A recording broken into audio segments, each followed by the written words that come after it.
Good morning and welcome to our first SMEs for Smart Urban Innovation webinar. Kfar municipality is honored to hold this event as part of our participation in the EU-funded SMEs for Smart Cities project that aims to help cities become more sustainable using smart and innovative solutions. As you can see, in the spirit of the project, we are using a unique platform that lets all participants network by clicking on the picture and moving to a private chat. This is an opportunity to welcome all participants from Italy, Spain, and Israel. We are happy to have you and welcome you to chat to colleagues worldwide, initiating future collaboration. Today, we will present a variety of topics, giving us motivation and practical tools to bridge the gap between the public sector and small and medium enterprises, SMEs, and hopefully understand each of our roles in this mission. I'm Tal Peled, Director of Research, Development and Fundraising in the Sustainability and Innovation Department in Kfar municipality. I'm happy to introduce Mr. Antonio Fuentes Cano, International Project Manager at the Business Innovation Center of Murcia, Seim, lead partner of the project. As part of his professional experience, he has been involved in the management of several European projects and research and innovation. Antonio will tell us about the project and the coming steps for implementation. Good morning. Thank you, Tal, for the introduction, and thanks to all the Kfar municipality for the organization of this event. That it's very important for our project, since it's meant to be the starting point for the creation of the city support group. I would like to give just a very general overview of this project, SME for Smart Cities, that is framed within a program funded by the European Union called Etai Zakhar, that supports cooperation projects for a more competitive, innovative, and sustainable Mediterranean area. In this particular case, we are 7 partners from 5 different countries, and the main goal of SME for Smart Cities, that has a total duration of 3 years, is to encourage the entry of Mediterranean SMEs in the smart cities market, involving also cities in the co-creation of solutions to the urban challenges. We think that only if public authorities and SMEs work together, we will be able to come up with the best technological solutions to make cities more efficient and more livable for communities. For this, project partners have been till now identifying the main existing technologies in the market, and also the needs and barriers that SMEs and cities are facing. Now we are entering a new phase or new stage in the project, in which an online platform is being developed to provide training and consultancy services to SMEs and to support cities as well to overcome all these barriers that have been detected. Then the other main achievement, expected achievement of the project will be the launch of a call for innovative and technological solutions addressing the urban challenges identified. Cooperation and co-innovation among all the actors involved in the project will be fostered to come up with the best solutions that will be finally tested with the support of some Mediterranean cities. Therefore, it is expected that the project will finally benefit to around 50 SMEs that will be supported with a training program and will have the opportunity to apply for the call for solutions, also participating in Mediterranean cities and their civil servants, business support organizations, clusters, business associations, universities, and other research centers that either are partners or associates or will be involved during the project through the different activities. And finally, also local urban communities benefiting from the implementation of new smart initiatives. And before giving the floor back, I would like just to welcome and thank all the attendees I really hope you will enjoy this event and also will find interesting all the topics and discussions that will take place. Thank you. Thank you, Antonio. I'm honored to invite Mr. Etai Zakhar to welcome us all. Etai is the CEO of Kfar Saba municipality. He previously worked at the Prime Minister's office and managed a consulting company specializing in crisis management and complex projects, making him quite the person to manage the COVID crisis for us. Etai is the spirit that pushes Kfar Saba to promote sustainability and innovation. His motto is, "Don't tell me why not, tell me how to make it work." Etai. Hello, good morning to all of you, and shalom from Kfar Saba. Kfar Saba is one of the biggest cities in Israel, and most important, much more important, it is a city on a journey to be the best city in Israel. We believe in it, and we are doing our best to achieve that. Our participant in this important program is part of it. We do believe that we cannot manage our city without deep values of sustainability and innovation. In our municipality, by the way, these two values are managed in the same department. I also would like to mention the importance of PPP and triple helix model that bring to the same room and same table the public and private sector, along with the NGOs and the academy. In that way, we can hear and learn a variety of opinions, languages, background, and improve ourselves and our outcomes in any field, in any aspect. I would like to thank to all of you, to all our partners for organizing this event and this project, this very important project, and to all our guests here in Kfar Saba, in the Zoom or the other platform, and wish you all a very effective day and welcome. We would like to see you here in Kfar Saba in the future, in the near future, and thanks again and goodbye. Thank you, Etai. And on to our first inspirational lecture by Dr. Roy Tezana, who will discuss the fascinating study on the future of technology and society. His main concern lies in the future of education, work, biotechnology, crime, and warfare. He has conducted research on these topics for various government ministries and international bodies. We're excited to hear you. Thank you. Can everyone hear me just fine? Okay, wonderful. So, guys, it's a pleasure being here today, and thank you so much to the Kfar Saba municipality for inviting me. I'd like to share a screen with you first. Don't forget to share audio. That's the usual problem. Yeah, here it is.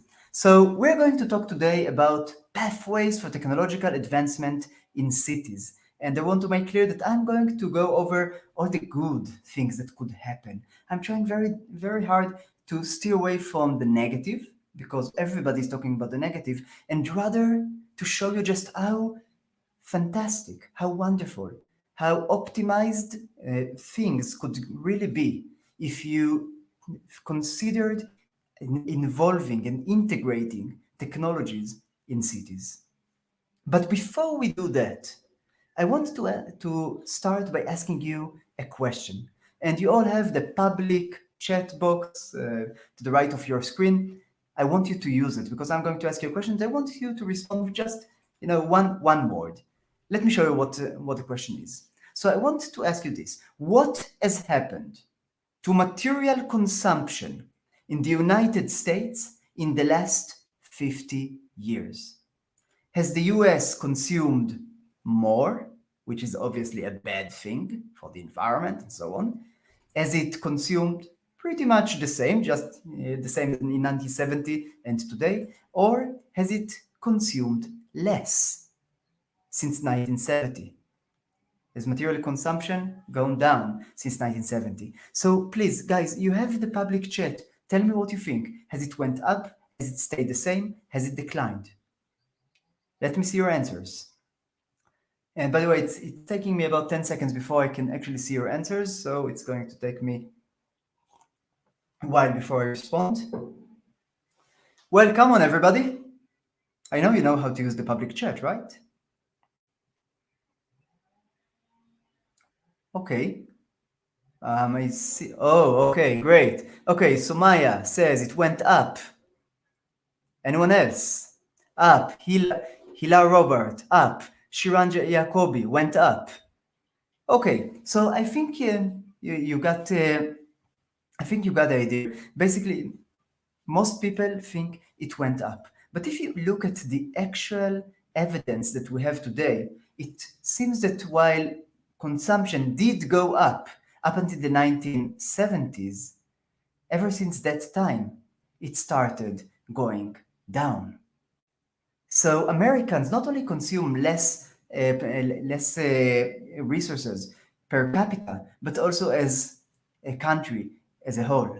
And we're not just talking about any kind of resources. We're talking about the building blocks of every human civilization. We're talking about plastic. We're talking about steel. We're talking about copper. We're talking about fertilizers, about timber, about paper.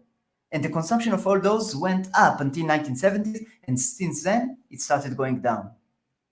Steel consumption went down by 15%. Aluminum consumption went down by 30%, and so on. And it's not because Americans produced less. They actually produced more, but they required less resources for that. And we're also talking about many different chemicals as well.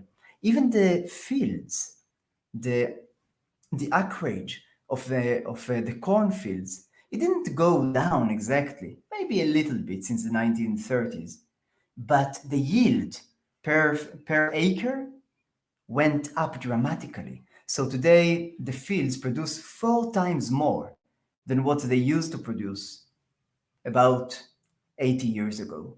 And it's not because we're using more fertilizers, as I said. Actually, the fertilizer use declined by 25% since 1999. And the use of irrigation water declined by 22% since it peaked in 1984. So again, we are consuming less, and we are seeing the same. Wait, can you hear me? Here, I'll bring the microphone closer to my face. So we are actually getting the same done for less resources. And why is that? Well, let me give you another example, what I call the evolution of beer cans. This is a beer can from 1959, when it used to weigh 84 grams. 1959. Now we're moving 60 years into the future, and in 2020, this is a beer can. I'm sorry, I couldn't resist it. Yes, it's Corona. And in 2020, a beer can that provides the same service, holds the same amount of liquid, actually only weighs 12 grams. So that's 1/7 of its weight in 1959. We need 1/7 of the aluminum we used to need in order to provide the same service. We are optimizing our use of resources. And here is another example.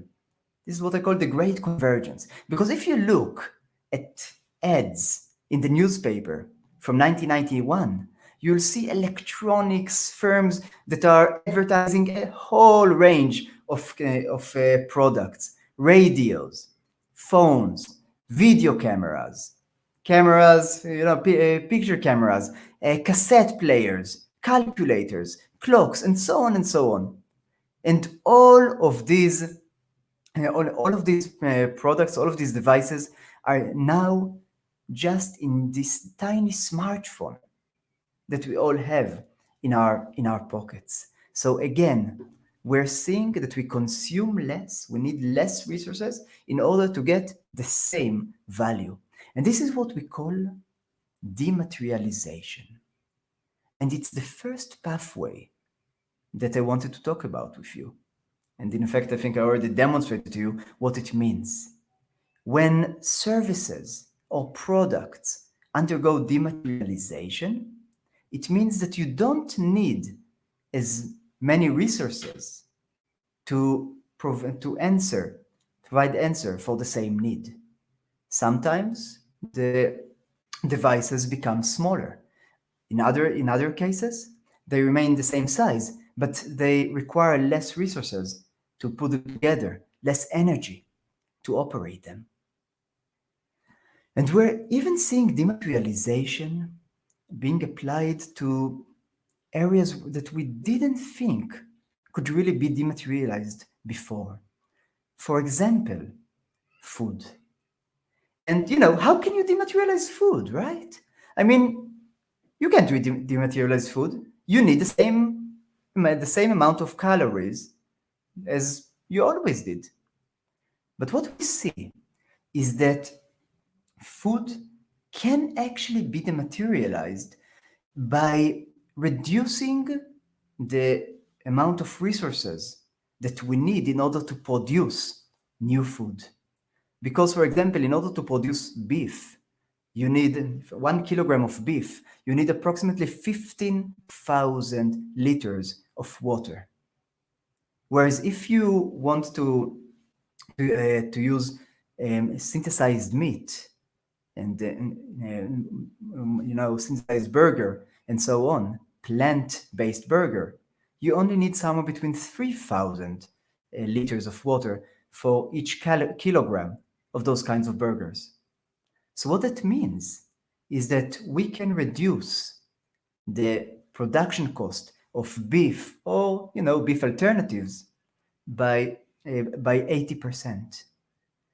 And we're not only seeing it happening for beef or for meat. We're now starting to see a new revolution starting, that of vertical urban farming. We're talking about urban farming areas that are usually located in buildings in the cities. And this technology has really leapt forward in the last 2 decades, mainly because we're using LEDs that are more efficient and less wasteful in energy. Remember, dematerialization again. So they actually optimize the energy consumption by 40%. And the other great thing that's happening is that you have robots that can do most of the growth and the irrigation and the reaping and the processing of the food all on their own. So right now we usually grow only fruits, vegetables, and spices, but you can find urban farming for flowers and even cannabis as well. One of the largest urban farms in the world is that of Dubai Badia Farms. And just to explain to you what how much dematerialization we experience in urban farms, we're talking about one urban farm with an area of 12,000 square meters that produces the same volume of produce that would have been obtained from an agricultural field 3.6 million square meters in size. So that's a reduction of the area you need by 3,000. 1/3,000 of what you used to need. And it does all that while consuming only 1% the amount of irrigation water that we used to need in order to irrigate those agricultural fields. And another step of dematerialization that we see in regards to food is clean meat. This is meat that is being grown in labs. You grow muscle cells and you harvest them to get meat. And if it sounds horrifying to you, well, remember that the same happens in the body of the cow, except that there, the cells also receive hormones, they are being exposed to viruses, bacteria, antibiotics, and so on. So it's no wonder that the new meat companies call their products clean meat. It's clean of pollutants, it's clean of guilt, and the only problem is that it still costs a lot, right? Well, not so much, because we're starting to see restaurants like the chicken in Israel that is actually serving chicken steak, except that the chicken in this case has never seen the inside of a coop. It has never actually walked on 2 legs or flapped its wings. This chicken steak was created in the lab by in the lab that is adjacent to the restaurant. And if you are lucky enough to get a table in that restaurant, you can actually witness the steaks being manufactured in front of your eyes through a glass window. And the best part? It's free. Because right now they still want to know, the company behind this, the Israeli company, still wants to know whether they got the taste and the texture just right. Now, consider what it means. Once we get parity with the cost of actual meat, we're going to essentially have in vitro meat, lab meat, clean meat, however you like to call it, everywhere. Not just because it's going to be cheaper, but also because you can accomplish more with this meat. You can grow it in an endless variety of ways. So why shouldn't we use it? And we're talking about even more dematerialization than that. For example, obtaining food from thin air. That sounds impossible, right? Except that it is possible. Turns out it is possible and even commercially successful. We're talking about algae that grow in transparent containers. They're exposed to sunlight and air. And they sequester CO2, carbon dioxide from the air, and turn it, using the sunlight for energy, they turn it into fats, into sugars, into proteins. And every few days they are being harvested, dehydrated, and you get a powder that is rich in proteins, and you can use it to add proteins and add calories to every food there is. It's actually called air-based meat, and it is working. So dematerialization applies to every product you have in the city, every service you have in the city. And I just took food because this is the very extreme. I mean, nobody really thinks you can dematerialize food, except that you can. And what happens to the cities if you can dematerialize food? Well, here is a concept of some of the new buildings in the city. Once you can actually use urban farming to create food inside the cities. So we're going to grow more of our own products in the city. And what that means is that the more dematerialization you have, the more a city becomes a unit, an economic and an environmental unit of its own, the less it requires to get from the state that surrounds it. And this is a huge change.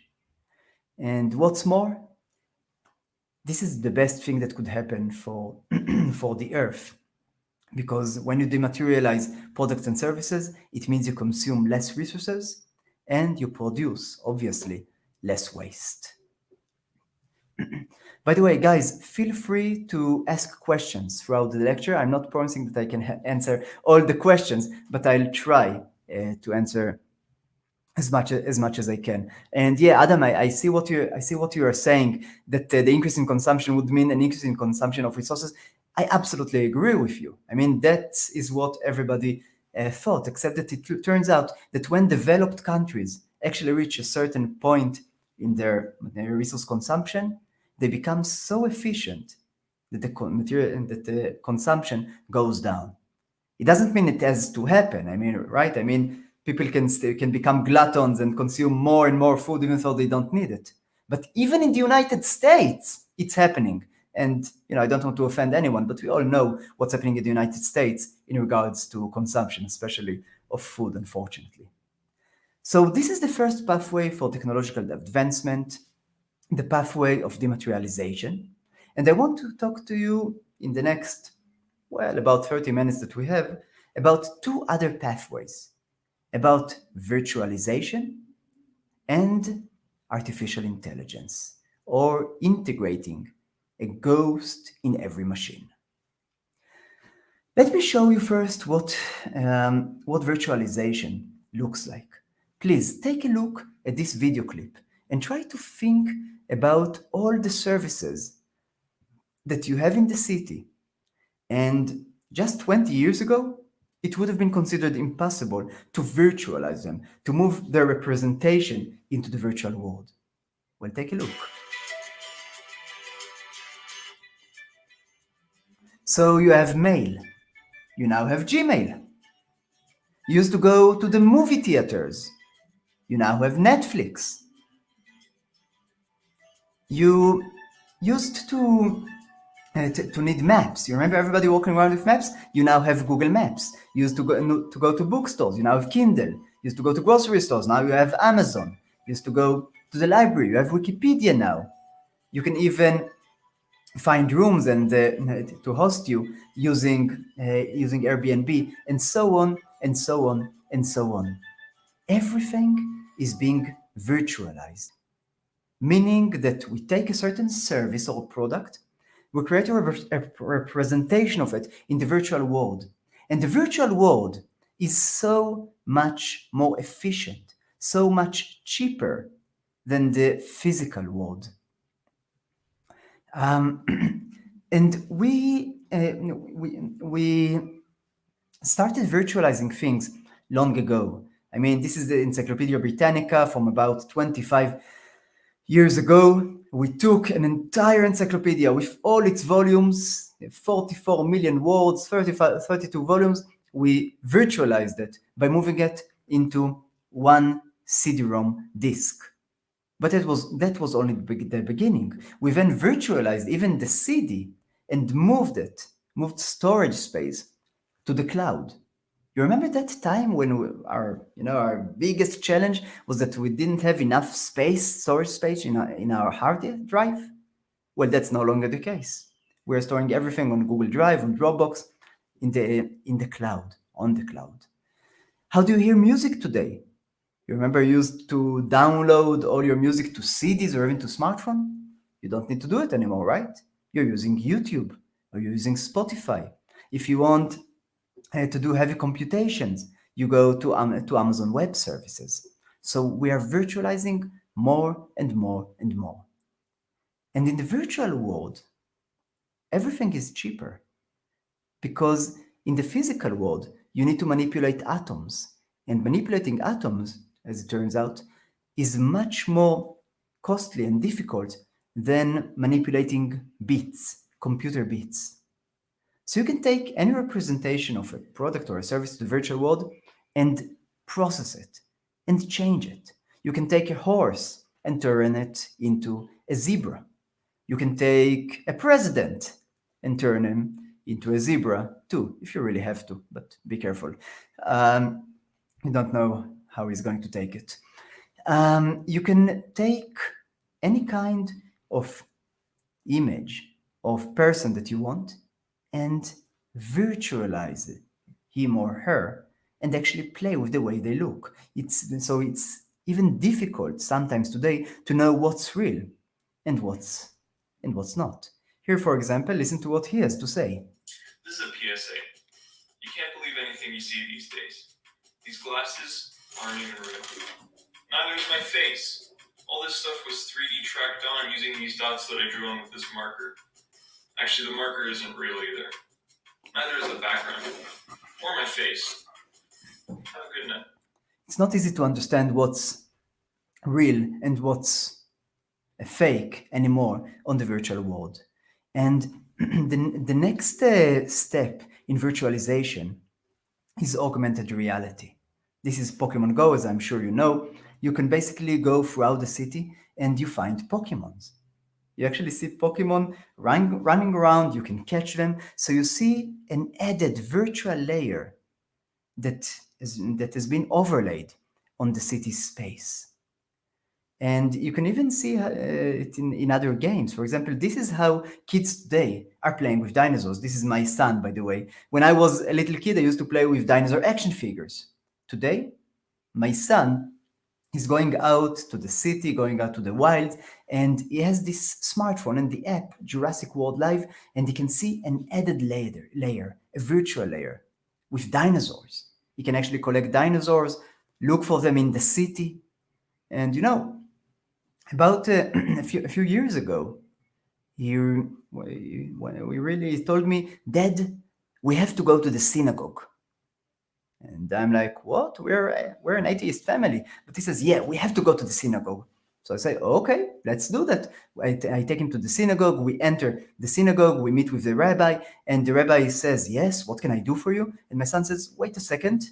The best dinosaurs are in the synagogue here. So, at least he found some value in synagogues. So again, we're seeing a new layer being integrated with the city. And in this layer, the virtual layer, it's much easier to play with. It's much easier to manipulate than it is to manipulate the physical space in the city. And the most radical virtualization is still ahead of us. This is the virtual reality, which can transform whatever we see into a new virtual reality. This kind of device allows us to go on trips and tours in faraway countries, faraway cities, using advanced virtual simulations. But this is far away in the future. I do want to talk with you today, right now, about the use of AR and VR in cities, because we're already seeing several use cases for AR and VR. AR is augmented reality, VR is virtual reality. So, for example, we can see, AR being used for police work. So, in China, police officers can look at the people and immediately know who needs to be questioned, who needs to be interrogated, and so on. I know that's not always a good thing, but you need to trust the municipality so that the police officers, you can be sure that they are not misusing their new abilities. We're talking about training police officers in augmented reality. So they're ready for every situation. We're talking about training both police officers and municipality workers of all kinds in how certain situations look like from the point of view of the citizens, the residents. And one incredibly touching virtual reality simulation that has been produced is showing police officers and the wide public, the general public, what it feels like to be a black man accosted by police officers on the road. Let me show you, and pay attention. You're not the black man sitting in the front seat. You're the little boy sitting in the back and seeing what happens to his dad. Take a look and listen to what it sounds like. Now, where are you headed again? Family reunions here. Tell you what, you behave yourself, and let's do a quick search through your car for narcotics. You'll be right off on your way to your family reunion. You want to search my car? Yes, I do. I do not give you permission to search my car. Sounds like you got something to hide. No, by law, you cannot search my car without my permission or without probable cause. Sorry, we got a lawman partner. No, take it up with the judge later. Now, where are you headed again? Family. So I'm moving it a little forward. Sorry, we got a lawman partner. Military there. But you are free to call my commanding officer. He can tell you everything you need to know. I've got his number. Hold on. We told you no sudden movements. Excuse me. You just stay calm now. I was just reaching for my phone. Right now! This is what it looks like. What's that dog? I watched the dog. Yeah, I know. I'm sorry for showing it to you because this is touching, right? I mean, you actually understand what a little boy feels like under those kinds of circumstances. And the hope is that by showing this to police officers and to municipal workers, we can actually make them understand what it really is like to be confronted by municipal workers of all kinds. We're seeing AR being used for disaster management so that firefighters and other rescue workers and first responders can actually understand what's happening around them, can see who else is coming for the rescue, can see where some people have been discovered under wreckage and and they need to be rescued. We're seeing this kind of VR being used for disaster management. You don't have to take people into a building and create all this complex simulation for them in real life. Instead, you are training them in VR, so they know exactly what to do when things like this actually happen in the physical world. And there are also educational uses, and I think everybody knows about them, right? I mean, there are plenty of apps like this. You go to the Colosseum in Italy, in Rome, and you hold your tablet or you hold your smartphone, and you get explanations about what's happening, about what it used to be like. You get education, in the city in real time. But what's even more interesting is not just for the tourists who want to learn more about the city, but that citizens in the city, residents in the cities, can actually take part in urban planning. For example, in one of the cities, when the municipality wanted to rebuild the park there, well, the municipality invited the residents to take part in the planning process. And the residents proposed some ideas, an architect modeled them in real time, showed them on the screen, and then those participants could actually look at the new park in virtual reality. So they could feel like they are moving around in the park and really understand what their decisions look like in the end. We're seeing VR being used for recruiting employees because, for example, the Department of Child Services in Indiana suffered from a very, very high rate of employees turnover. It cost them $72 million a year. Why? Because the newcomers to the job were not prepared for how difficult it is, to get to homes and to appraise what the kids are feeling like, to confront their parents. Because let me tell you, when the Department of Child Services needs to help kids, this is not what the kids are look like. So they created a simulation, a VR simulation that demonstrated to potential workers what the job really looks like. And as a result, there wasn't as many candidates for the job. But those who did get accepted stayed there for much longer.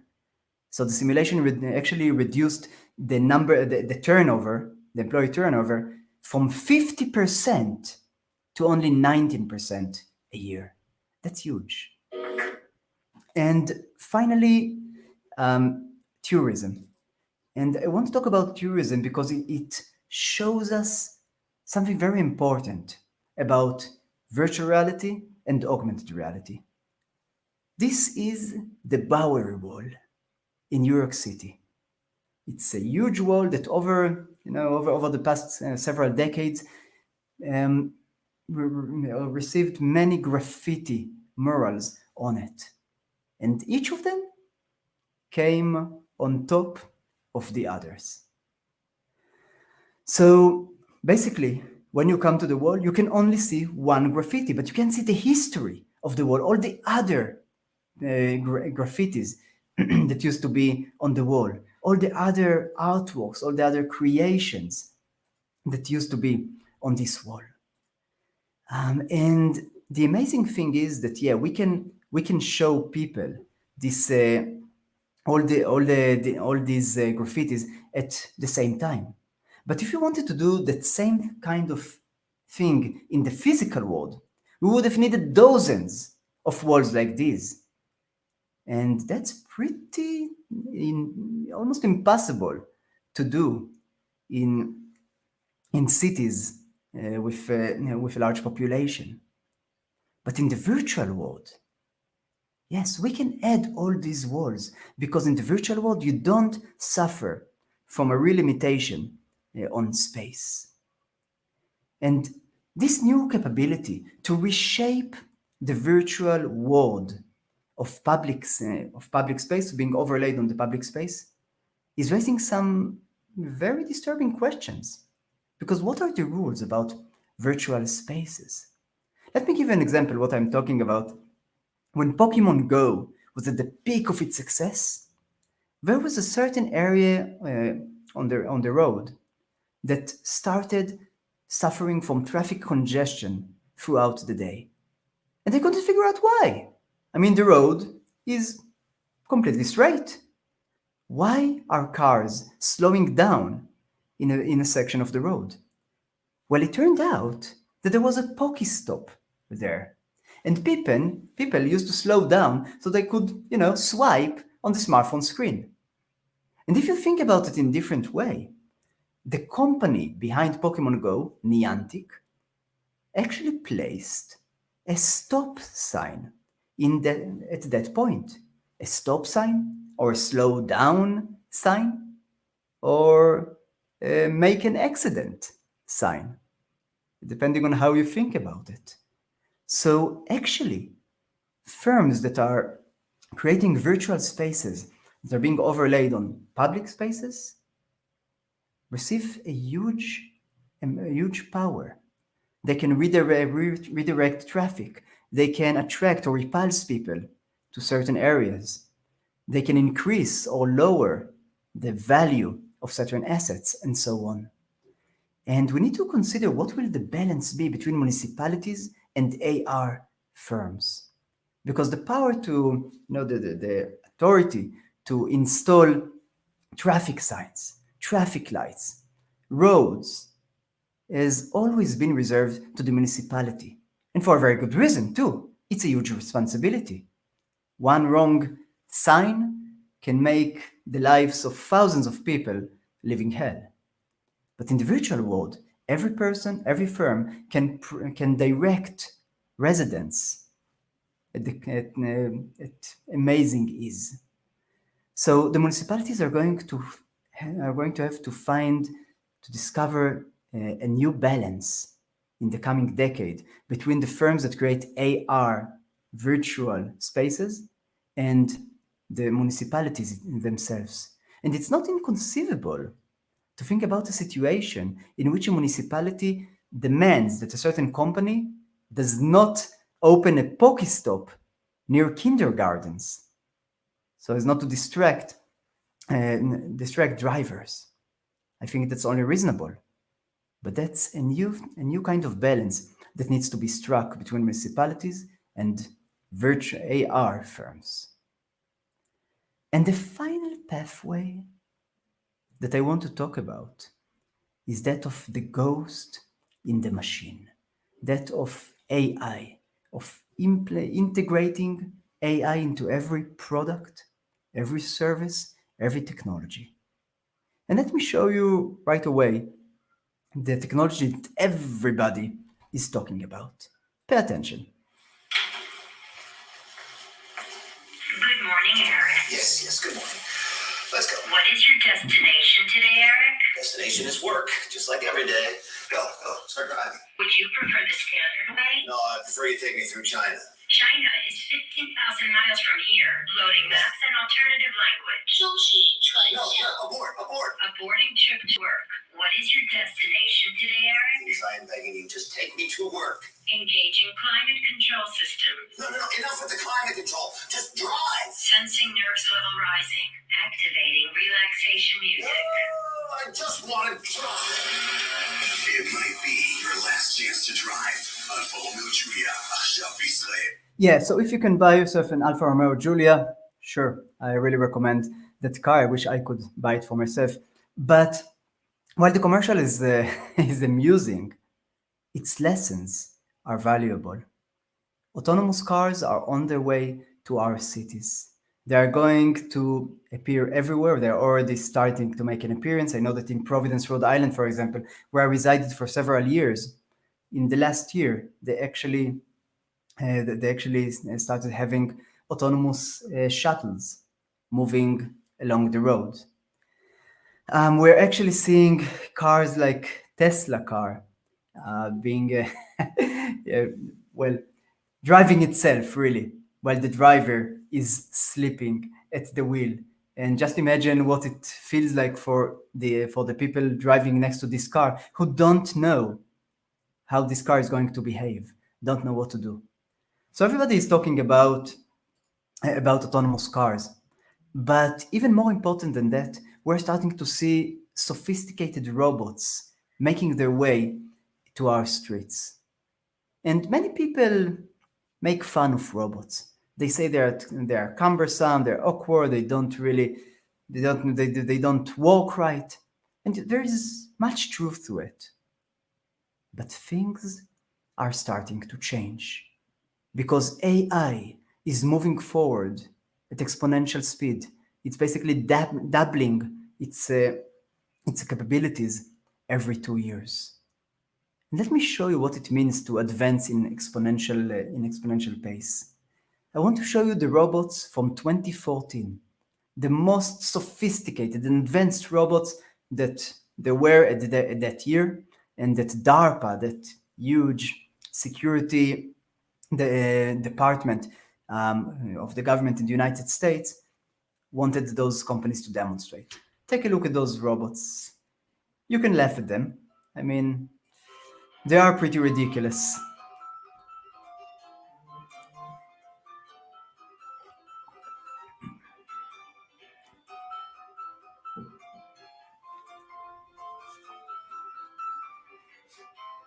So that's what robots looked like just 6 years ago.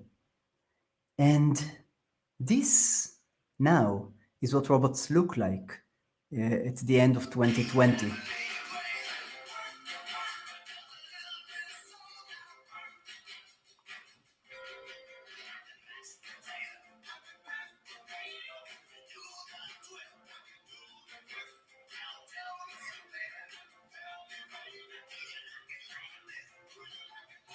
I'm moving it a little forward, but it is so much fun to watch this, because I know how difficult it is to make robots do all those things.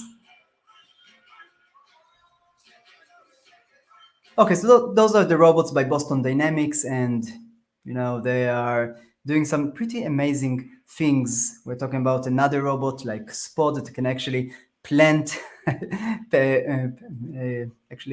things just like a gardener would. So many new robots are coming into our streets.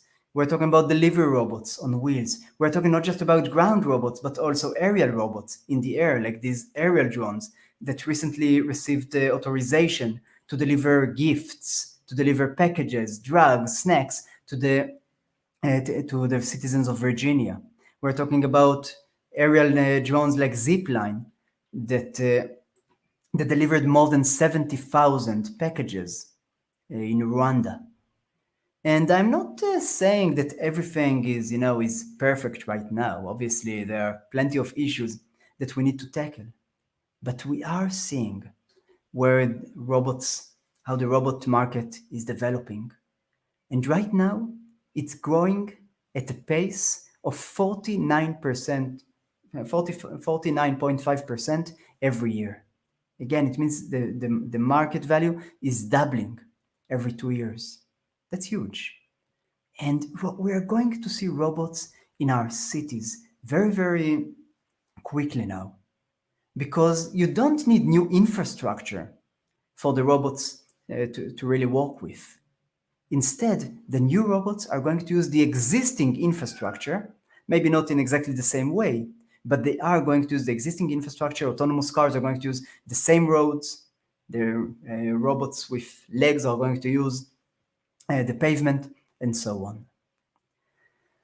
So we know what robots are going to do, but we're also seeing AI optimizing efficiencies in the roads by getting information from thousands of sensors or for smartphones, and as a result, optimizing traffic lights activity. We're seeing digital twins, basically an AI-based simulation of the infrastructure in the city. It allows us to predict in advance when you're going to have a problem, some kind of an issue, with the infrastructure in the physical world. So you know when you need to repair bridges, roads, buildings in advance. We're seeing AI being used for cybersecurity because we're talking about virtual reality, we're talking about sensors. Don't forget about security. AI is starting to provide us with security as well. And finally, we're talking about automating entire processes. And this is called hyper-automation, taking several AI engines and robots and putting them all together to automate an entire process. For example, here's what a large bank recently did with hyper-automation, but this can also be enacted in every department of the municipality. Let's say that a bank wants to process claims, so it receives a receipt, either in email or letter form. The receipt is scanned automatically, including handwriting recognition. We can easily do that today. The data is being verified with other systems. So has the supplier really done his or her work? Does he or she really deserve to get the money? And finally, the machine assesses its confidence level. And this is something that is incredibly difficult for human beings to do. We're usually very arrogant. We believe that we are doing just fine. But what we are seeing is that the machine can actually accurately assess its confidence level. And if it's not confident enough in its insights, then the decision goes to a human being. If it is confident, the process continues automatically and the machine transfers the money to the supplier. Consider just how much this could optimize the processes in every department. And by the way, we see that in that bank, that kind of hyper-automation scheme could actually do the work of 230 full-time workers and only cost 1/3 the money, and actually did it better than human beings. There was a 27% rise in claims handled well the first time.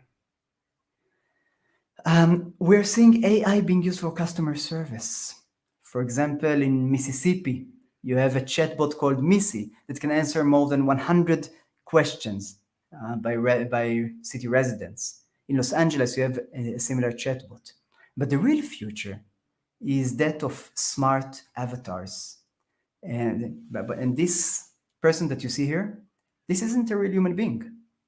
It's a computerized avatar. This is a human being, but the ones on the screens are actually avatars that can provide customer service to anyone who connects through Zoom with the municipality. And we're already seeing computers that can have almost perfect conversations with human beings and provide great customer service. We're not quite there yet. We're going to get there within the next couple of years. And even now, we're seeing value in those avatars. And it's so easy to create those avatars. It's so easy to provide a better customer service, a more personalized interaction with your customers. Let me show you how easy it is. Here, I created an avatar specifically for you. I call her Cynthia. Cynthia, you can talk. You can start talking now. Thank you, Rowie, for inviting me here today. I have just one message for the participants of SME for Smart Cities. Don't wait. Use AI today. Back to your Rowie, and have a wonderful day. Yeah, she really knows what she's talking about, even if she's a little biased. So, guys, I wanted to summarize, where are we heading to now? What should you do now with all those wonderful inventions and pathways that I talked to you about? And just to summarize, we talked about dematerialization, producing more from less. And we talked about food production in the city, in urban centers. But you can apply that to every kind of product or service that we can think of. Dematerialization means that the city is now in the center of everything. It needs less resources from the outside. You become less dependent on the state. And that's a huge revolution in their relationships between cities and nation states. We talked about virtualization of services, virtualization of physical spaces. So you get more actual space in cities, even though the physical space stays the same. We talked about AI, about having every service, every area in the city under supervision, connected, working the best way it could. We're talking about people receiving the best kind of customer service they can, and also of municipalities being as efficient as they can be. So where are we heading to now? What's going to happen with all those technologies? And are they going to be implemented in cities all over the world? Well, as Peter Drucker said, that's up to you, because the best way to predict the future is to create it. You can now take this knowledge to your cities, to your municipalities, and consider how to implement it as best as possible. And I just want to let Cynthia conclude this lecture. Thanks for listening. SME for Smart Cities. Remember what's important: dematerialization, virtualization, and AI. Good luck implementing those in your cities. Good luck to you in implementing those in your cities, and thank you for listening to me throughout this lecture. Thank you so much. And yeah, Tal, back to you. Thank you, Roy. This was certainly a lot to take in and very important. And on to our next speaker, Dr. Orly Ronen. Orly is the head of the Urban Innovation and Sustainability Lab at the Porter School of Tel Aviv University, our partner in the SMEs for Smart Cities project. Orly will present the thematic context of the project, Cities as Change Agents for Sustainability and Innovation. Hi, Tal. Good morning. Good morning to you. Good morning, everybody. And actually, I hate to come up right after Roy because his lecture was so optimistic, and mine is going to be a sort of putting a damp on the optimism. But we'll begin in a second. Just let me see. Can you see my presentation? Yes. Okay, wonderful. So I'm going to lay the context today for our project in general, and really put the infrastructure for what it is that we want to change, and what our insights were from our research, which will be presented by the speakers following me. So as I said, my presentation will build the context for our project.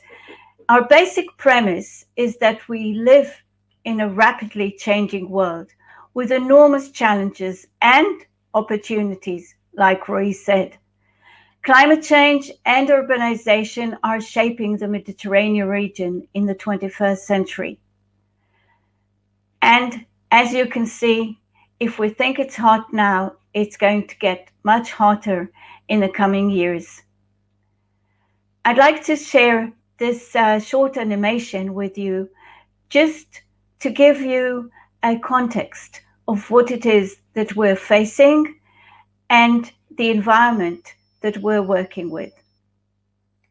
This short animation demonstrates the change in climate the world is experiencing since 1880 till 2017.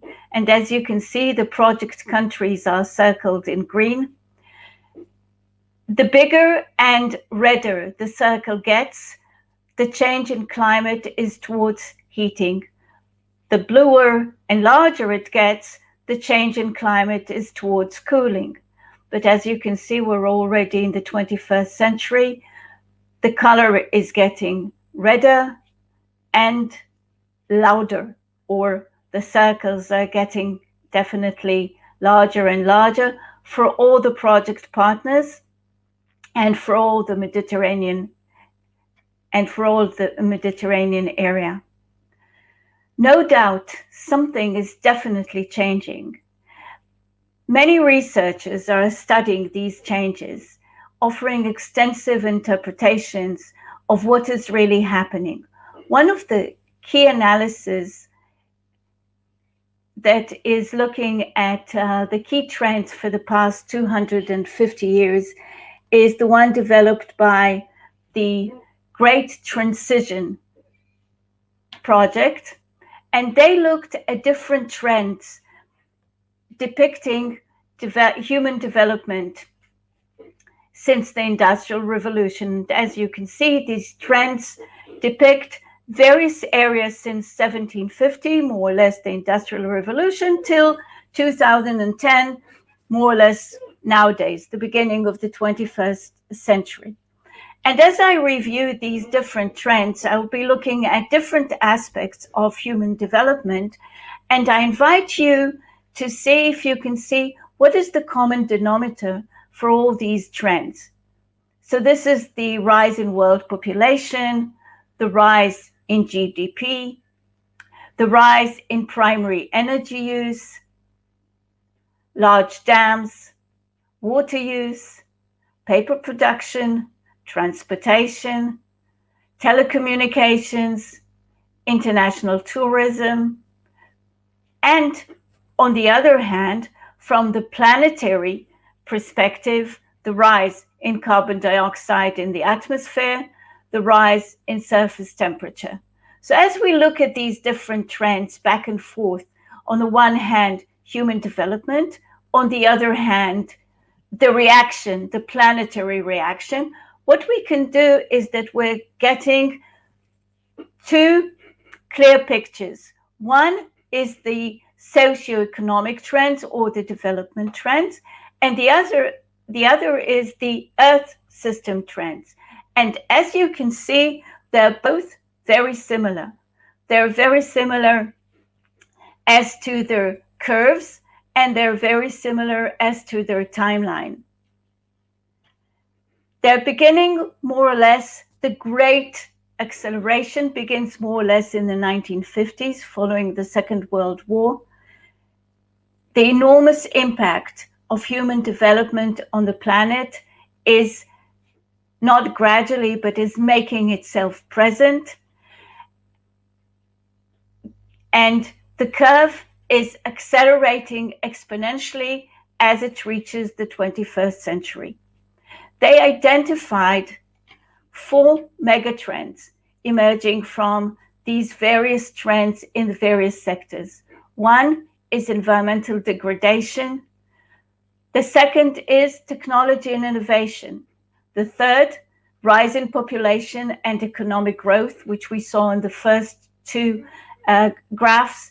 And the fourth, inequality, both global inequality between the North and the South, but also in-country inequality, both within cities and within countries. And as we look at these trends, I would like to emphasize 2 specific aspects. One, the rise in temperature, which we saw, and the rise in urban population. Cities are becoming a global actor. They're changing the human environment. These 4 numbers, I think, emphasize these 2 aspects. 3% of the land of the planet is urbanized. That's not a lot, but take into consideration that most of the population is already living on this land in cities. We've become an urban population for the first time ever.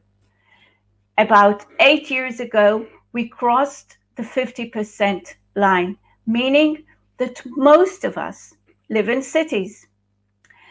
And while we're living in cities, we create most of the economic activity of the world, but also we produce most of the world's greenhouse gases and contribute to the climate change.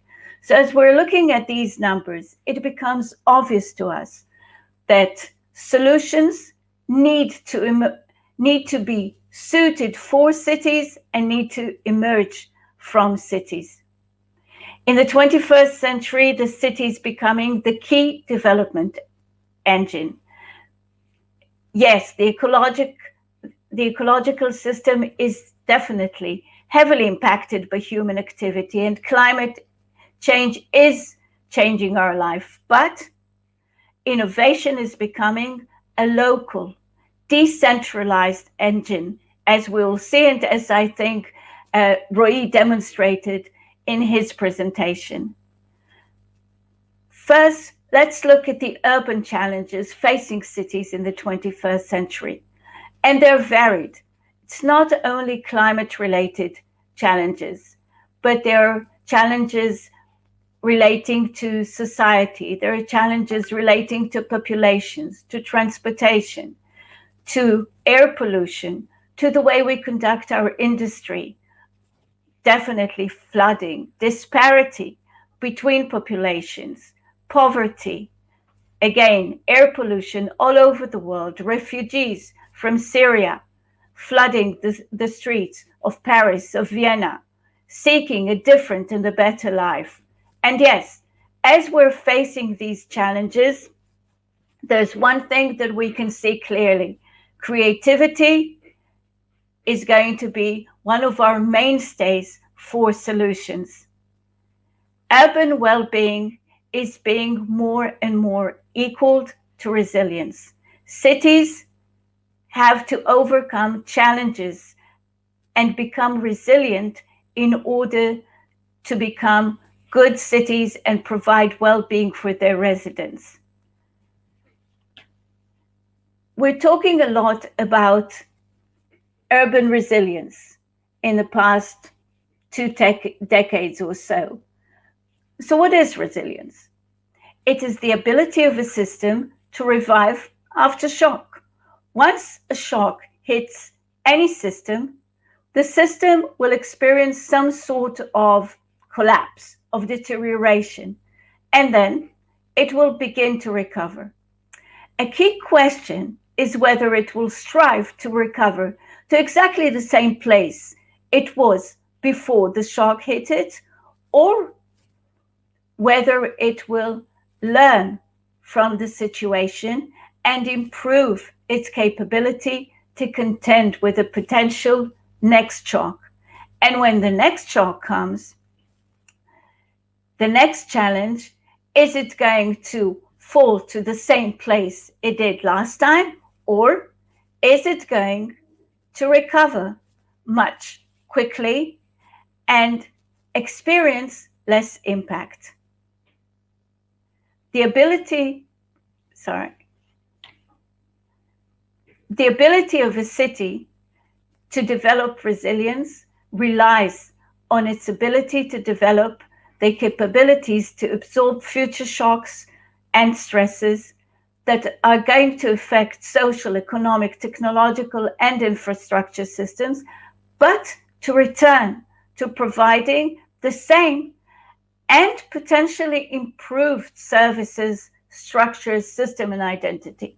We're talking a lot about recovery from the COVID crisis, but we're beginning to realize more and more that the recovery may also be an opportunity to provide possibly better life and better well-being in our cities. And this is where the concept of green growth comes in. How can we create a new environment, an environment that is better suited to confront both the climate and the environmental crisis, but also potentially other crises, whether health or economical crisis? And as we're looking at these aspects, we're focusing on the Mediterranean perspective. The Mediterranean has been identified as one of the world's hotspots for climate change. According to the 2015 IPCC report, the Mediterranean region is in fact ranked second as the world hotspot for climate change. And also, it is one of the top ranking regions for urbanization In fact, urbanization from 1970 to 2010, urbanization around the Mediterranean has increased from 54% to 66% and is continuing to grow. So we're also in our area, we're seeing these two trends coming together.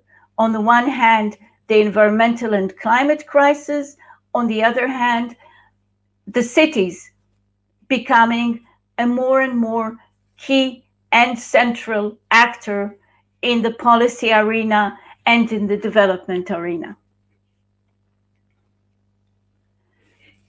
And these are some more data from the World Bank report of 2011, which also identified the impact of climate change on Mediterranean cities. And as you can see, some of the cities will experience loss of more than $1 billion US dollars by 2030, temperature increase of more than 2,000% is predicted for the Mediterranean region in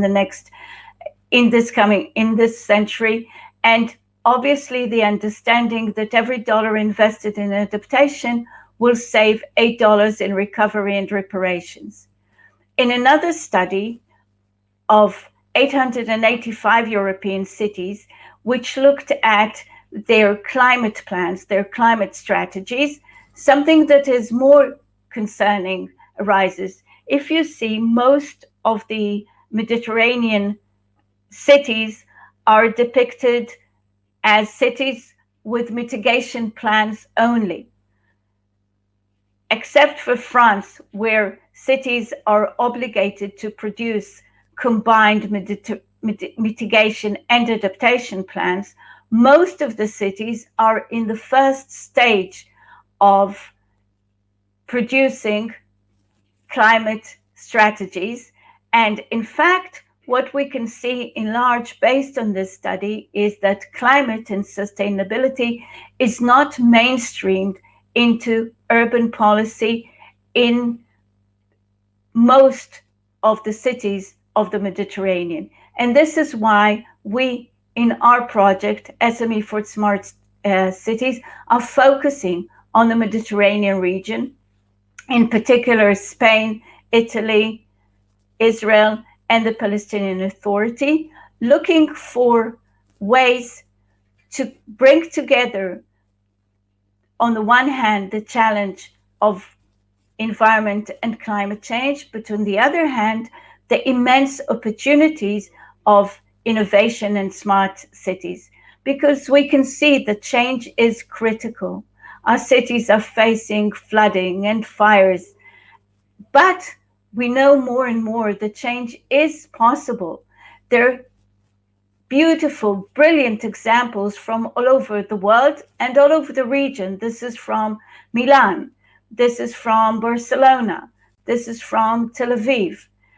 And change is not only critical, possible, but it's also absolutely rewarding. It's the ability to create a better life in addressing the crisis. For instance, this is the city of Jerusalem, the main street in 2005, and this is the same street nowadays, 2021 actually. And you can see the immense difference in quality of life, in pollution, in livability, in walkability. These examples are appearing in our cities all over the region. This is from Barcelona. This is from Kfar Saba, a green school, solar roofs. We already have the understanding and the knowledge how to turn our cities from cities where petrol and fossil fuels are the drivers of development. They supply food, energy, transportation, and deline the social order, but we already know how to turn them into these eco-policies that can produce food, energy, transportation based on a different perspective, strategy, and social order. And in order to do this, we need to develop potential collaborations with the other stakeholders in the city, whether they're residents or whether they're businesses or small enterprises or startups, because that's where the creativity is being nurtured and is growing. So we need to enable our cities to be better equipped for this changing environment, with the ability to engage and join with different stakeholders, specifically stakeholders from the new innovation and smart ecosystem, so we can produce a better synergy between environment, economy, and our cities to ensure future well-being in face of the coming crisis, but also in face of the coming opportunities. Thank you. Thank you so much, Orly. I'm looking for the words to describe this overwhelming and terrifying speech you just gave. It was absolutely... But also optimistic. Optimistic, but we all, most of us in the audience are municipal workers and we have so much on our shoulders. So I hope this is the good stage to step into our practicality of the project. I'm going to move the microphone to Mr. Avigdor Sharon. He's a researcher at the Urban Innovation and Sustainability Lab at the Porter School of Tel Aviv University. Avigdor has a multidisciplinary experience in studying and developing work, learning, and living spaces to achieve well-being and resilience. Avigdor is part of our working team, and he will present the Urban Challenges Study and the Procurement Trend Guide we have completed for the use of municipalities and SMEs seeking to tap into innovative solutions. So to you. Okay, thank you very much. It was amazing to listen to all those wonderful keynotes and discussions. And I would like to present the research that we have done together, our laboratory, together with all the partners from the participating countries and cities in this project. The first is the Urban Challenges Survey that we have conducted. By the way, this is our building, the building of the Porter School at Tel Aviv University, overlooking the city of Tel Aviv. And it is a multidisciplinary graduate school for PhD and master's students. As Orly just elaborated, the Mediterranean area is a hotspot for climate change. And you can actually see here on my screen, you can see part of the IPCC report, which describes the possible impacts of climate change on the Mediterranean region and Mediterranean cities. 2 years ago, Christiana Figueras, which was head of the United Nations Committee for Climate Change, she spoke about those issues of climate change, both the issues that we need to solve and the big opportunities, which there is so much optimism ahead, but to do so, we need to overcome some barriers. So here is our study.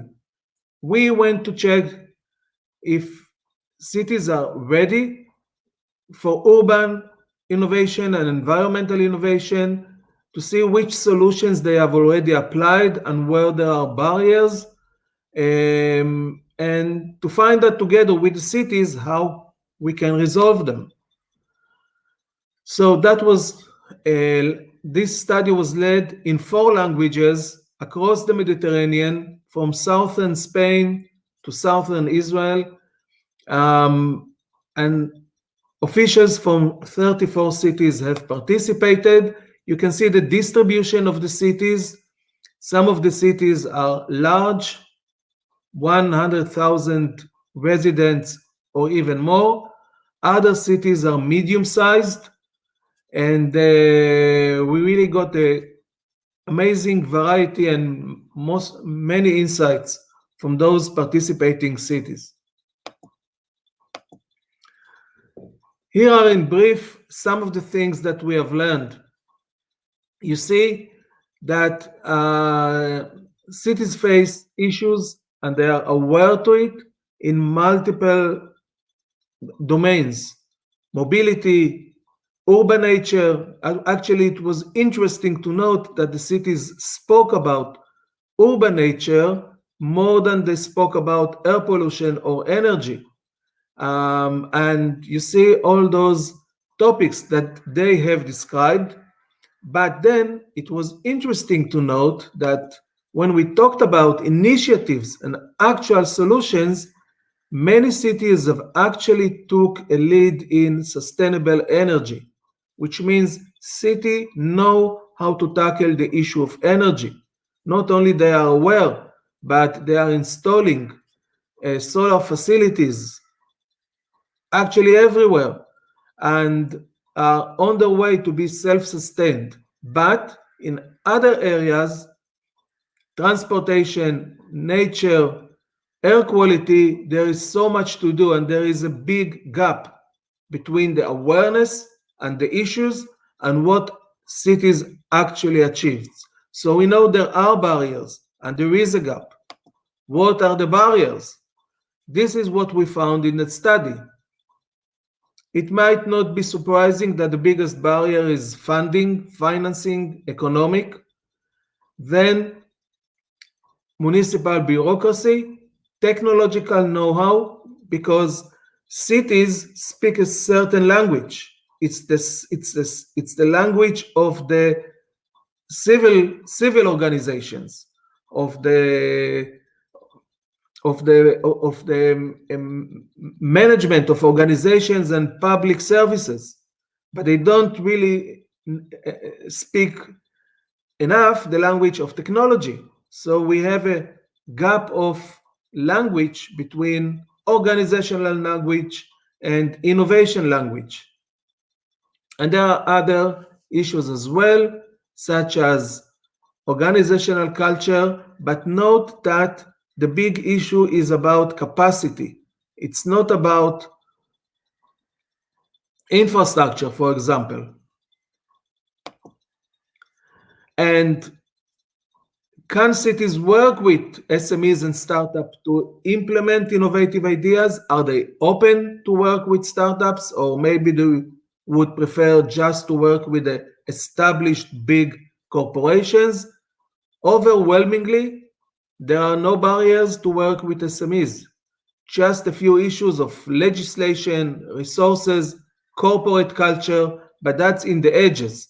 Most cities have issues of, as we just saw, funding, know-how, but no psychological barriers. And these are the key factors that the city officials articulated. And you can see the barriers. Note that they spoke about the need to have the city mayor and CEO leadership, which is so important. They need to have a vision, and then to fulfill this vision, there is a need for a municipal team that is professional and that is across the board. They explicitly talked about collaboration within the municipality, collaboration with the public and private sector, which includes collaboration with small companies and entrepreneurs, and citizen engagement, which you can also see on the right side. So I will not read this, but it will all be published and available online. We have openness, we have seen gaps, and we know what are the gaps, and therefore how we can solve them. Communication, collaboration, fueled by political will and leadership, and assisted by an integrated professional municipal team. collaboration is important, both in the municipalities and collaboration between SMEs, because SMEs can collaborate together to create clusters, shared services that will be good and easy for cities to implement. Now I would like to show to you another deliverable of our research, and that was the study of municipal procurement trends, and that was led by Kfar Saba municipality, assisted by all the partners. This document is available to you on the internet. I'm not showing a presentation, I'm showing the live internet site, and you can all get the link and just scroll and read this paper of the municipal trend guides. You see the chapters, so you have an executive summary and discussions about smart innovation, green procurement, examples with links. This is a very interactive, dynamic document that you can scroll, read, and link to see, and click on the links to see the examples. And you will see the richness of opportunities, but also the complexity of processes such as tenders. At the bottom of this guide, you have this button. You see the small button at the bottom, which takes you to the table of contents, so you can easily swap through the chapters. And if you want to read the entire city, the entire story, you can click about any of the topics. And for example, read about tender laws. You see this detailed chapter with information about laws in specific countries, such as Italy, and examples. Each one of these examples, you can, for example, you can click here to go to the Malaga website, or to go to the Murcia website, and or to Genova, or any other example. Or you might wish to jump. Yeah, some people like to read the entire story. Some people would like to go to the end and see who is the villain. So here are the recommendations, and you can go to these chapters of recommendation. Now, this guide is meant for SMEs. We also have an additional guide for municipal procurement leaders. Each has a different link, but it's mostly the same, with just a few changes that are appropriate for the viewpoint of municipalities. For example, if I click on recommendations, I will go to recommendations for local authorities, while the other version of the guide showed you recommendation for SMEs. Okay, so thank you very much, and I hope you read and enjoy those deliverables. Thank you so much, Avigdor. This was, of course, very interesting, and of course, thank you for the help with the production of the procurement trend guide, which we really believe is a good tool that people in municipalities and SMEs can use to promote green procurement. And we will continue with the procurement trend guide, specifically focusing on green procurement aspects compiled by Avi Blau. Avi is our next speaker. He's an industrial engineer, director of Afeka Institution for Engineering and Community and Economy. Ooh, I'm getting it all mixed up, Avi, I'm sorry. And a senior sustainability consultant to the Israeli Government Procurement Agency. Avi, the screen is yours. Hi, Tal, and good morning to you all. Thanks a lot for the opportunity to speak. So, as Tal introduced me, I'm the head of the Institute for Circular Engineering and Economy at Tel Aviv Afeka College of Engineering, and I work as the consultant to the Israeli Government Procurement Agency. And what I would like to do today is to share with you some ideas and tips on how to do green innovation procurement on the municipal level.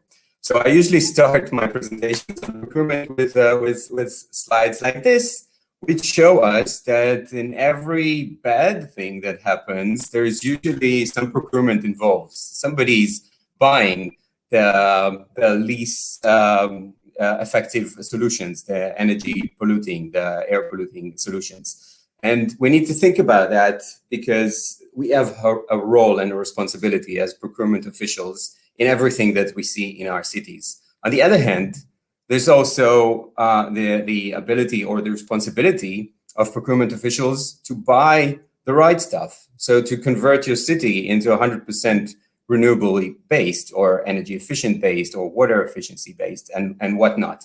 So we play with those two sides of the balance.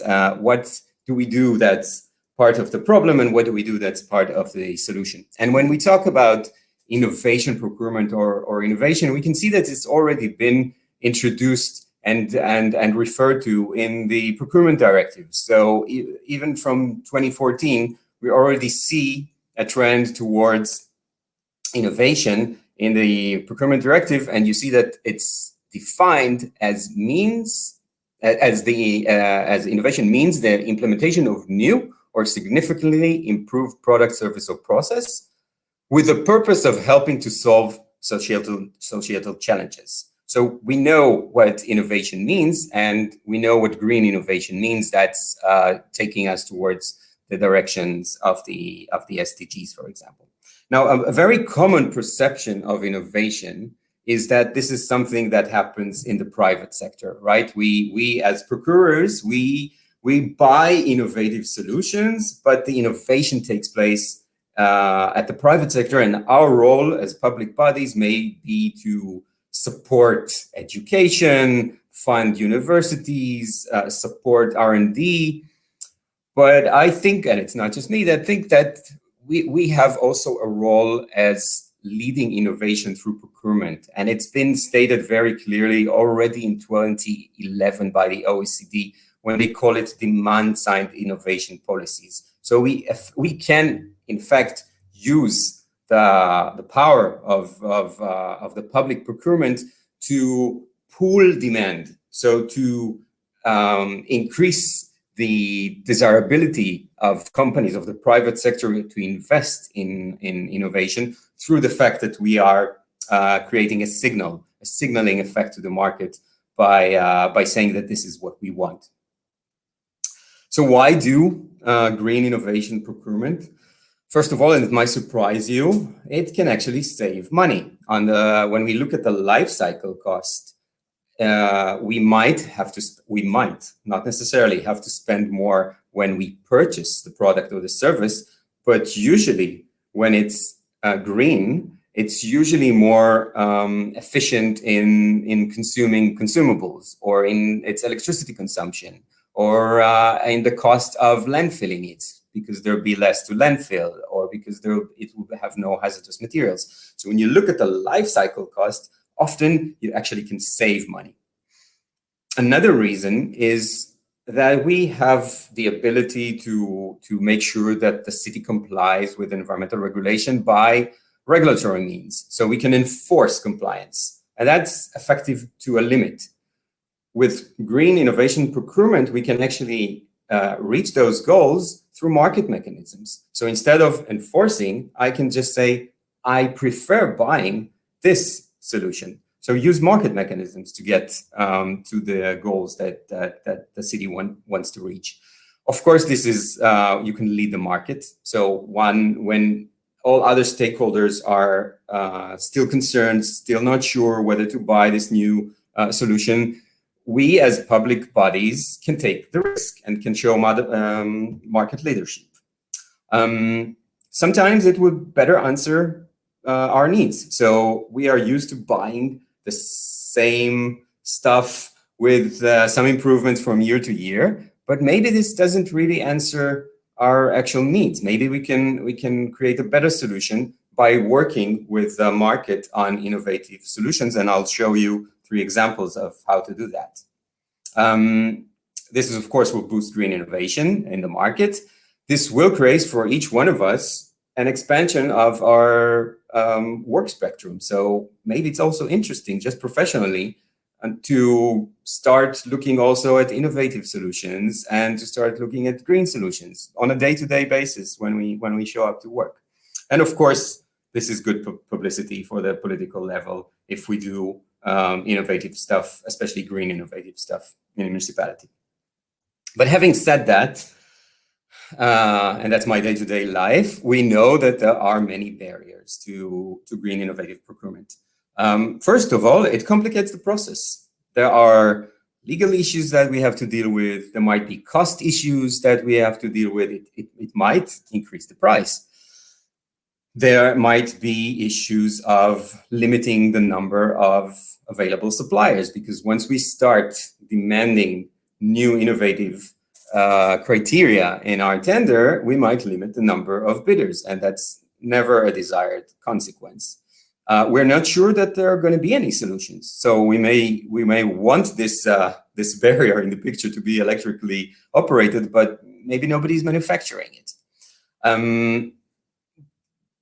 I mentioned that the third bullet point as a barrier, but of course this is also an advantage. But in the barrier perspective, we sometimes are afraid to buy from SMEs. Why? Because we're concerned that SMEs might not be able to offer maintenance or to offer support when our municipality is large and spread geographically. So this is a concern. There are, of course, solutions to that, but we have to recognize that this is a concern. If we don't have political support, that's definitely a major barrier, especially if we need to spend some more.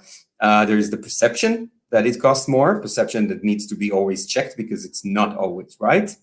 And maybe the biggest barrier is that we as procurement officials are not environmental experts. So there is almost a psychological barrier to even try to start with dealing with issues, because it seems like a very distant, non-related topic that we are not even professionally capable of handling.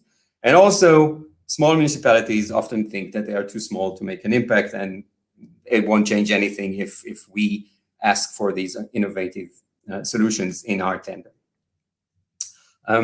This is perceived as a risk. Innovative procurement is perceived as a risk. Will they be able to supply on time? How much would it cost? Sometimes we are buying innovation that doesn't exist in the market yet, and even the provider doesn't know how to price their product. So we are not sure where we're going with an innovative procurement tender. And then there is this issue of performance, and how do we define the performance criteria of the solution we are looking for, because it's an innovative solution. Nobody has done that before. Nobody bought that before. The product is sometimes not even on the market. How do we define before the tender that this is a solution that addresses our needs?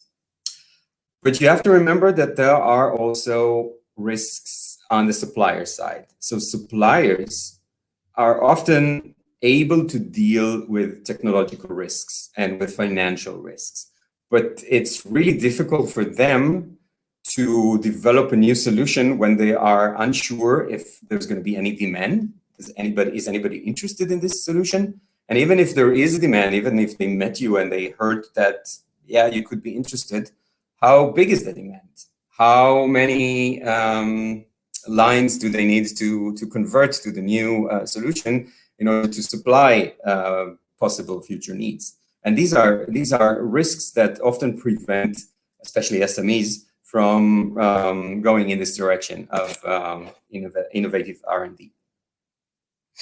So when we talk about innovation procurement, we have to realize that this is a tool that tries to answer those market failures that I just discussed. So if there's risk on the side of the supplier, there's risk and fear on our side, how do we tackle them? And we tackle them through the tools of innovation procurement. It is also a way to switch from being an administrative role of getting specifications from various departments and issuing the best tender that will give the best value for money, into another tool in the array of the municipality to reach environmental goals or to reach its general policy goals.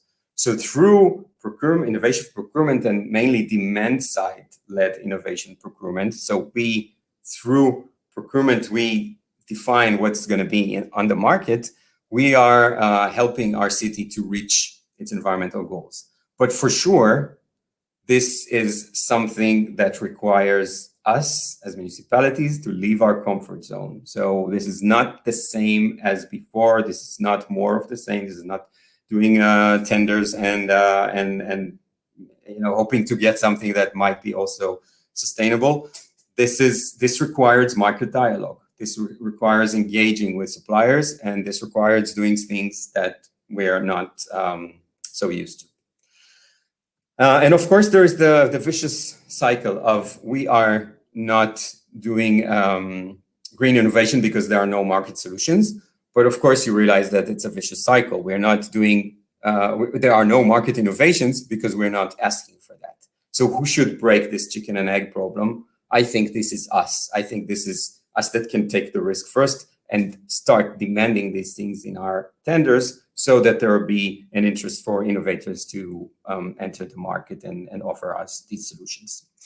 So just to know, we don't have to, when we speak about innovation, we automatically start thinking about radical innovation or really changing everything, changing all the technologies, everything that we know of in order to fix the environmental solutions. So there's that, and that's very interesting, but it doesn't necessarily have to be that. There's also the incremental innovation, how to do the same things, just like we discussed at the beginning, decoupling the environmental impact from the economic impact. So doing the same things with less environmental impact. And let's get practical. Let's start seeing how do we do those things. So a few very strategic tips. First and very, very important is to start early. If you try to integrate innovative green procurement, 4 months before the tender is supposed to be on the air, it's too late. Nobody will have the patience. The legal department won't have the ability to support it. It's too late. You won't even know if you will have any bidders that can answer the tender. So it's something to start even a year and a half or two before the tender, and then start researching and understanding the entire value chain of the relevant solutions that you are intending to procure. Even if they don't exist on the market yet, at least know the business environment of the area that you are trying to procure from. And consult. Don't be afraid to ask for professional, sometimes external consultancy. If this is green innovation, then green consulting. If it's smart city innovation, then other experts, but use this knowledge.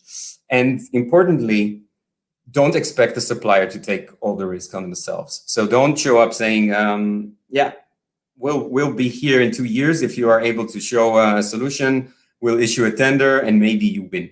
That's very hard to win like that because the risk is too much for the suppliers, especially SMEs. So I wanted to show 3 main tools that exist for green innovative procurement. There are many more, but these ones I found to be both used already and very popular. So first one is what's called PPI, the Public Procurement of Innovative Solution. And that we use when the solution is very near to the market, in small quantities. We really need to give a push in order for this to become cheaper and in order for this to become profitable for manufacturers. And we do that by being a launch customer. So we take the risk, we are the first. Sometimes we group together a group of municipalities and we offer a tender for something that's new, that's novel, exists on the market, but really hasn't been integrated into public procurement because, again, we are used to buying the more of the same.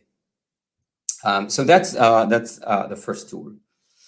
The second tool is called pre-commercial procurement. And in pre-commercial procurement, we use that, for example, when no knowledge exists on how to solve the problem. So we know what our problem is. There are no products on the market. There's not even technical know-how to fix the problem. So we procure the R&D. We don't procure the product, we procure the R&D. Example, we are in Israel, for example, we're really interested in having a robot that will go from one parking lot to another to charge the electric vehicles. But we don't have yet a battery large enough that could be mounted on a robot that could maneuver between cars and charge several cars. It just doesn't exist yet. So if we wanted to have such a product, we can't launch a tender for such a product. We have to launch a tender for the R&D, for the technological innovation that would enable to put such a large battery capacity on a small robot. Another tool that we have, the third tool, is the forward commitment to procurement. And in a forward commitment to procurement, we basically tell the supplier, if you are able to bring to us a product that complies with those specs that we have defined, within 2 years, within 3 years, we commit to offer you a tender with a value of X, 3 million euros. Doesn't matter. So we give the manufacturer, the innovator, the guarantee to go and invest in the research and development, because they know that they will have a sure tender at the end of the line. But this requires market engagement. This requires talking to suppliers. This requires the understanding of what is possible and what they can provide us with, so that we can craft the right tender. I wanted to do a quick quiz to see if you understood which tool to use in which situation. But since there's no chat and I can't see your answers, you're just going to get the slides at the end and see the answers. So for each situation, there is a strategy that fits, and you can go and use each one of those strategies. So to finalize 2 slides, what can you do? So first, I would just put a goal. Let's have one innovation procurement process in 2021. Then I would have an innovation team together with sustainability consultants. They could be the environmental department, they could be external, to get political support and run this process. It's very effective to allocate percentage of the procurement budget to innovative procurement, because then you have a goal and you just need to fill it.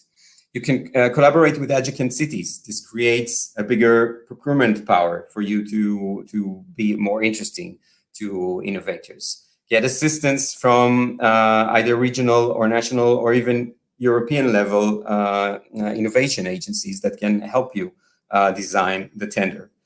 Let the market know. That's what I said. Start 2 years before the tender. Let the market know what you're interested in. Let the market expect your tender and start working towards your tender, and dialogue with the suppliers. This is something we're not used to, but this is critical in order to develop innovative procurement. Lastly, like an example, we used to have these kinds of beer carriers, and this was the results, until somebody came up with this innovative solution of why not have the same functionality, but made out of animal or food that marine animal can eat. So it still functions as beer carrier, but it doesn't create the same damage. And this is now already we can see on existing products. So think innovatively. This is not just the market that innovates; it's also us that can demand innovation. Thanks for your attention. Thank you so much, Avi. That was very interesting. You managed to pinprick the exact challenges that we are going through in the municipality in this respect. And for everyone who wants to learn more about your thoughts, you've obviously helped us create the procurement trend guide, and everyone can read it and find full extended knowledge about all that you've been describing. So thank you very much for being with us today. We are almost at the end of our webinar, and I'm going to give the screen back to Avigdor for a short interactive discussion using Kahoot. Avigdor? Hi. Okay, so let's have a discussion, but let's have the discussion in an innovative way. let's just play a game. That will be fun. It will be informative. I will show you how to join the game in a minute.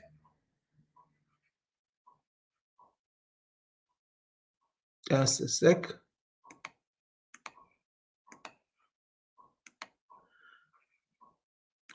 So what you need to do is take out your smartphones. While you watch my screen, my shared screen in here, you will see some guidelines how to register to an online game. Okay, you need to go to that web address, kahoot.it.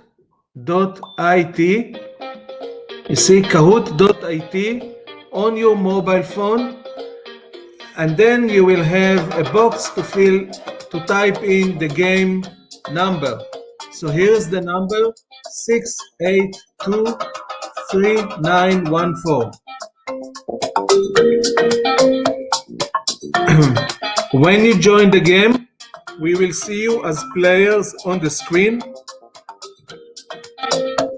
You will see the questions on my screen, and you will reply to them using colored squares on your mobile phone. So log in everybody and let's start the game.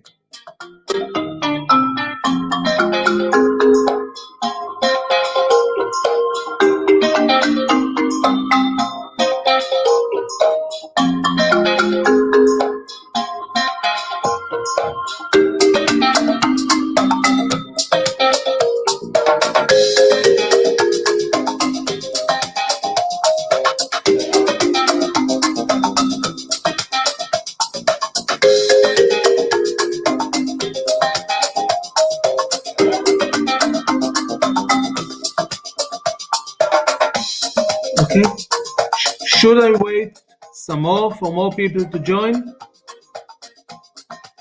We just wait one more minute and then we start. Okay, remember, open kahoot.it on your smartphones in the browser and type in the game number. Okay, excellent.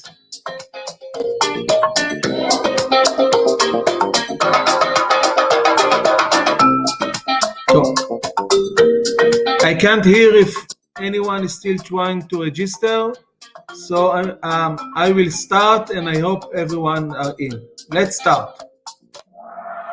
Now, you will see the question and the 4 answers for each question on my screen. Some questions are multi-select, so you can choose more than one option. So, how will people commute in your city 10 years from now? You have 4 options and each one has a corresponding color. Red is using moving sidewalks. Blue is electric vehicles. You need to click the rectangle and then click on submit. At the bottom of the screen on your smartphone, you have a submit button to submit the answers. Okay, so that was the first question. 3 people go through. You will see how it works. Okay, so we have 2 replies here. Let's go to the next one. Okay, that's our scoreboard. Second question, again multi-select. What is the air quality in your city? Look at my screen, choose one of the options, and then on your smartphone, click the colored square and hit the submit button at the bottom.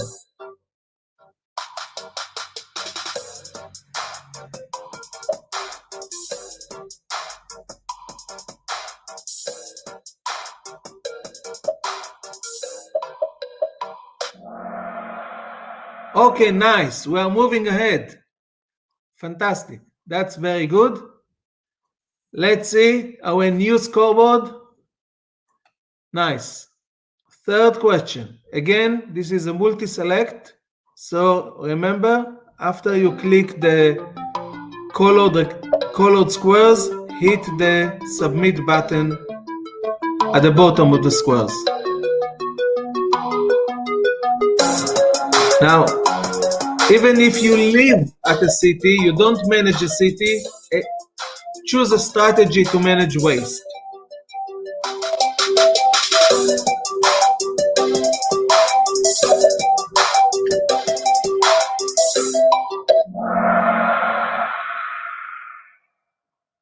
Okay, nice. So we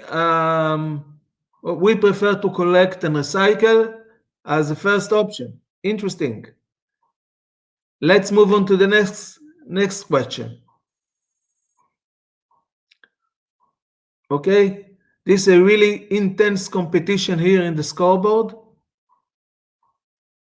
Fourth question.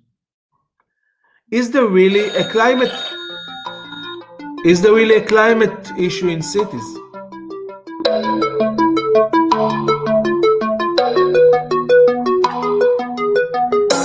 What do you think?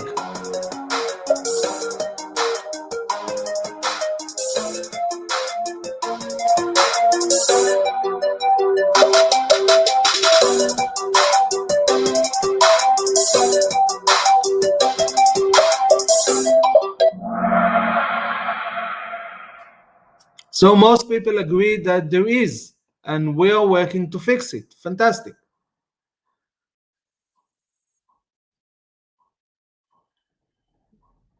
Question number 5, there are only 7 questions. Who is responsible to initiate action to mitigate climate change? Red, the government. Blue, the local authorities.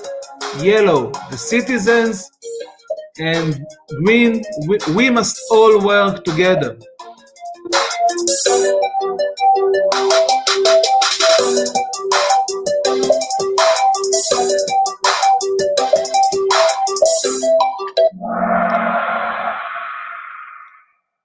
Amazing. Absolutely amazing. So we all agreed that we need to work together. Whatever the problem, collaboration is the solution. As Edna Pesher is always saying. Next question. Does climate change affect life in the city? Or maybe not.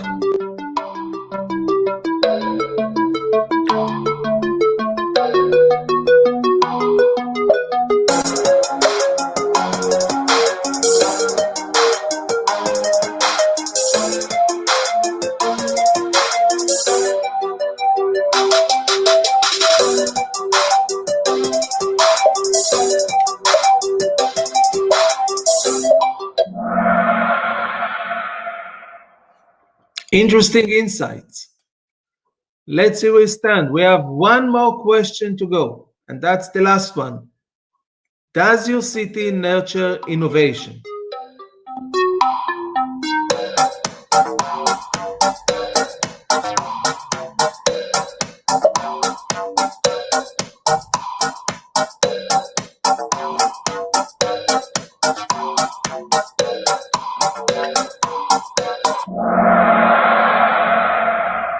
Only one reply. Okay. So we do need to do some work towards more innovation. So here are the results of our short game together. Hope you enjoyed it. And let's make innovation fun, always fun. Fun and informative.